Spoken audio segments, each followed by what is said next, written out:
Hi, I'm Stephanie, the PT with the Note Ninjas, and together with Nicole, we help physical and occupational therapists with treatment planning and documentation.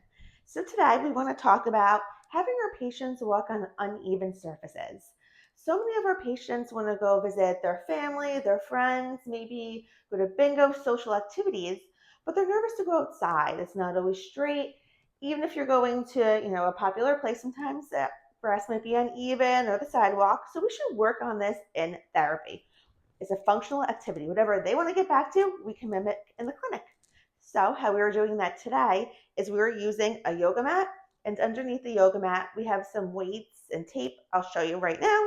So here is our yoga mat, and underneath I just have a couple weights, small weights, a thing of tape and a ball. You can really use whatever you have around the clinic and just make it a little bit uneven. And then you're going to have your patient walk back and forth. Now, if this is unsafe, you can start with inside the parallel bars. You can use a cane if it makes sense. And especially in the beginning, make sure you're using a gait belt around your patient, especially if they're unsteady. But the more you do, the better, because even if you make it a little bit more unwobbly than what they have to get out to, it's going to help with their confidence and it'll help with their fall risk. So I would just have my patient walk over it. That would get you set outside. And as they progress, you could even add in some like resistance. You can add in a little bit of reactive balance at the hips, at the shoulders.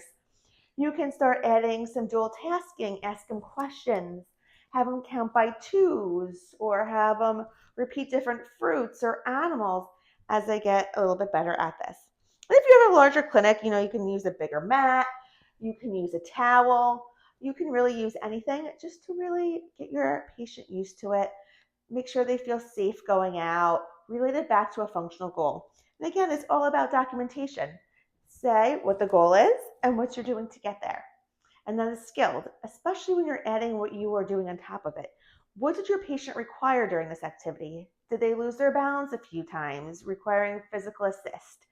Did they require some tactile cues to use certain muscles or increase dorsiflexion? Did they require visual cues to look straight ahead or to keep their feet hip width apart? Whatever it is that you did, just make sure you're putting that into your documentation.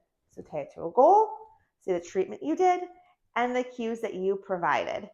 So why don't you give this a try with your patients and check us out and follow us for more treatment ideas and documentation tips at the Note Ninjas.